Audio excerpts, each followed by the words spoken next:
Hey y'all, so I'm going to try to get through this video without my glasses. New to this recording thing, and there's this like ring that shows up in the lenses when I record, and once I figure that out, I'll be able to talk to y'all without being blind. Well, not really blind, bad joke, sorry, but with all of my vision. Anyway, so I'm coming to you quickly to talk about a novel that I just started to read. I just began like an hour or so ago. I finished the first two chapters. It's the second memoir from a black queer um, writer who uses the pronouns he, him, to my knowledge. And so far, so good. I'm really touched by what I've read so far. And it's crazy how, in this novel and the one that I read prior, some of the resemblances of my life experience.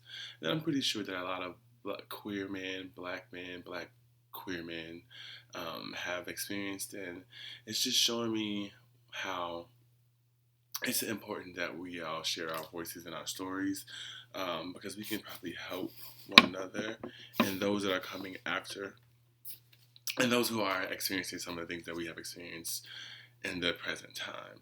So, so the first novel that I read, and I'll probably go back and review it after the current one, was How to Fight for Our Lives, a memoir by Saeed Jones.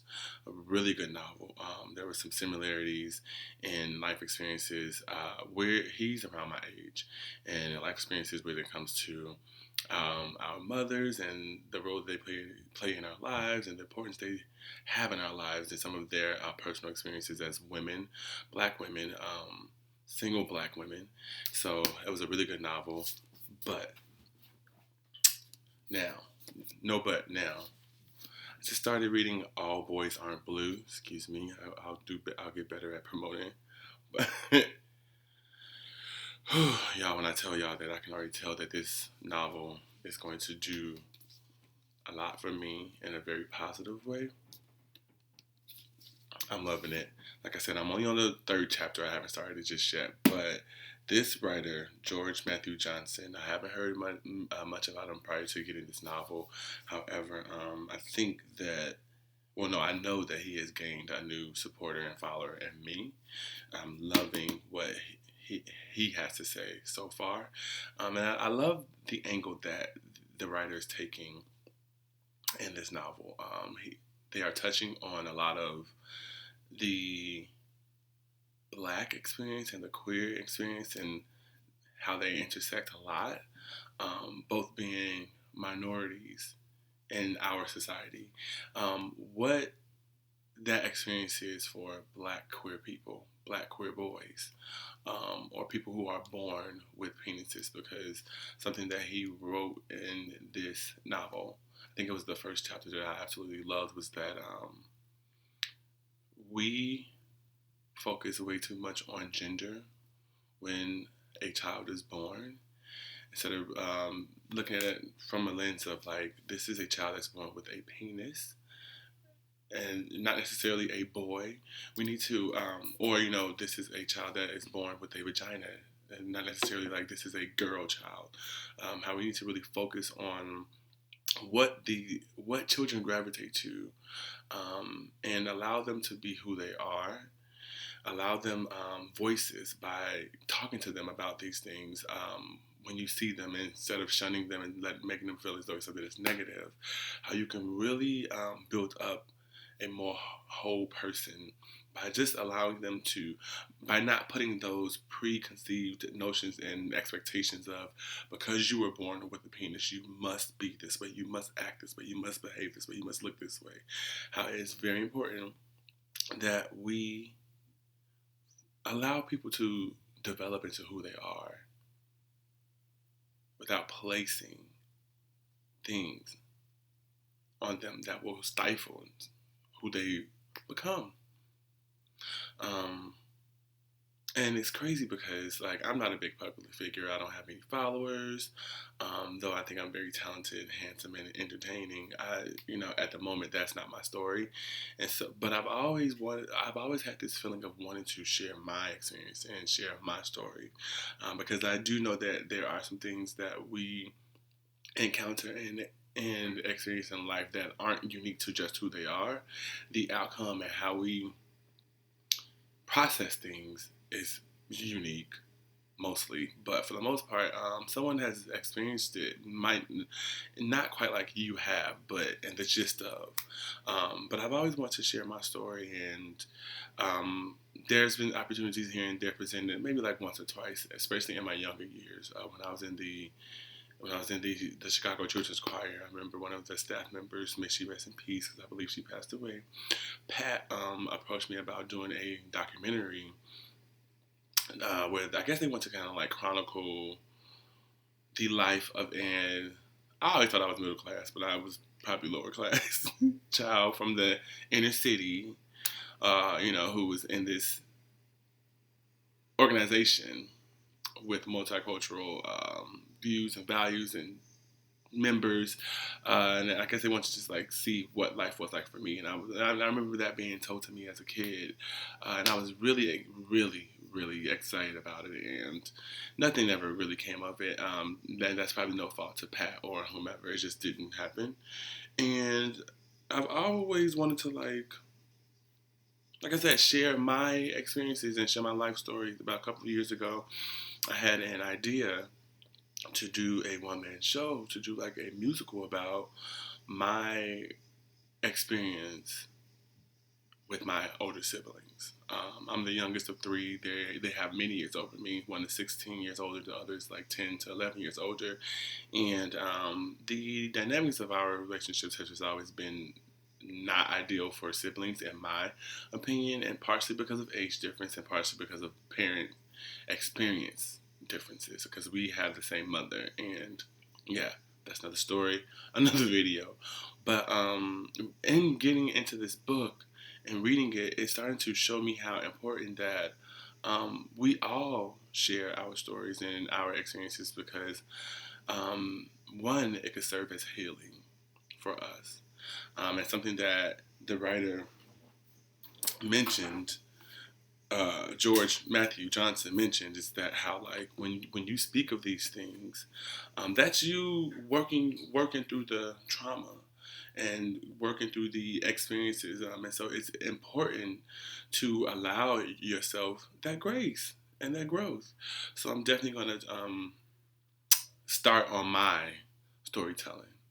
And it's funny because when I read in his book, like I said, there was a lot of similarities, and there was one point, I think in chapter 1, I cried instantly because I was like, "Child, I don't have time for this." But he was speaking about his mother and how on January 15th, I forget the year, I think he said 2015, she had. It was either 2009, 2015. I'm sorry, it was January 15th for sure. But how she had two brain aneurysms and had to go into surgery, and how that was a big thing for him, and how it was he and his father there for her, and even in a time where she needed comfort, she had to be a comfort for him. I was expecting for him to say that things didn't go well with that ordeal and with that situation, so the tears started to flow. January 15th is my mother's birthday. And you will probably hear about our experiences. That's lady that's behind me right there. But I love her dearly. We've had a journey, but that's my girl, and that's my best friend. So anytime I read or hear about Black queer men and their experiences with their mother, I get extremely sensitive. Well, anyone with their experiences, good or bad, with mothers, I get I get feels. But when it comes to Black gay men and the roles that a lot of our mothers play in our existence, like, it really touches me. So I was expecting him to say something like she didn't make it, but she did. I'm glad she did. I'm pretty sure I learned more about their relationship. But even this author him and his mother and their relationship. His mother was a single parent. My mother was also a single parent. And my father was around when he could be, but my mother was definitely a single parent. And this author, Saeed, his mother had two health scare experiences that mirrored my mother's experience, health issues, things that I experienced with her. One in particular being when I was a junior in high school. And baby, reading those pages, I felt like I was reading my life story, and I was reading myself. And it's just starting to feel that way with this novel also. So I'm really excited. And in the first two chapters, pretty much he talked about. Let's see. Sorry, I didn't take notes. I'll do better at taking notes as I get more comfortable with taking pictures. But the first act, is a different child, and there's 6 chapters in there. The first chapter is the smile, and chapter 2 is the identity. And in chapter 1, he talked about his smile and the loss of his smile at a very young age due to a traumatic experience that he had due to violence. And he starts the book off by describing his family, and it seems that he's from the East Coast. He's from Jersey. Sounds like a very loving middle class family. His father was a police officer, and his mother was the secretary of some department in the police department. So, needless to say, even pretty sure that he lived a pretty good life. He went to middle school. He went to public school up until ninth grade, which he started to go to Catholic school, and he's going to speak to that experience and the transition of that from public to Catholic later in the chapters. He kind of touches on in chapter 2. But he starts off by describing his family. It's his mother and his father, and he has an older brother and a loving grandmother who kind of is the caregiver of his brother and his cousins, only because their parents are hard workers who work a lot of hours. So though they were able to provide financially and in other ways, Nanny is the one that kind of is the glue to the family and the caregiver. And when I hear about Nanny, I think about my grandmother, Medea, who was that for a lot of us. Myself too, but unfortunately I don't have a close relationship with my grandmother, only because I feel like she had to give so much of her time and attention to others that were in dire need of that because of loss of parents or whatever. She had children, grandchildren, great-grandchildren, all of us to look after her. So she didn't have time to pour into everybody immensely, but I love her dearly. And hearing about Nanny makes me think about her and my mother. My mother has kind of turned into a nanny. She's definitely had her things with her children, but I feel like she's made up with her grandchildren, and she's a caregiver. Like Nanny in this book, like literally has children that she cares after aside from her family members, which is what this Nanny did also. But that was the glue. Nanny was his girl. My nanny, that I feel like God sent here for me, passed away when I was in second grade. Or first grade, sorry. That was my father's mother, Lady T. They said, I used to think they were saying Lady, but they were saying Lady T. Thelma, baby. She was a lady. She was my girl.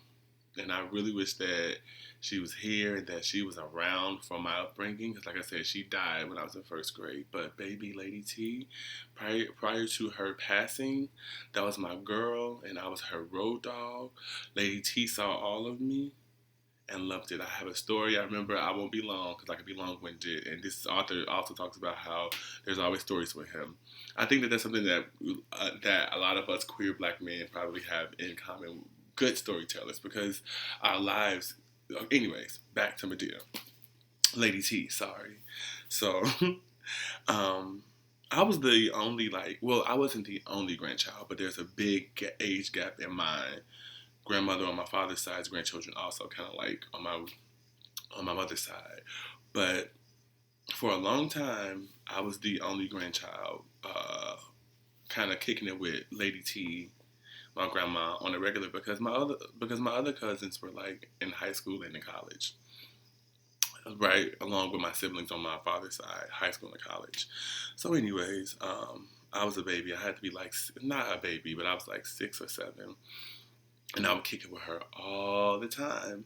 And many of you can probably relate, especially if you're from the Midwest or from a black community. Block club parties, you have them every year. Typically, right before the summer ends and school starts, the block gathers. It's a loving time. They have barbecue. It's food, games.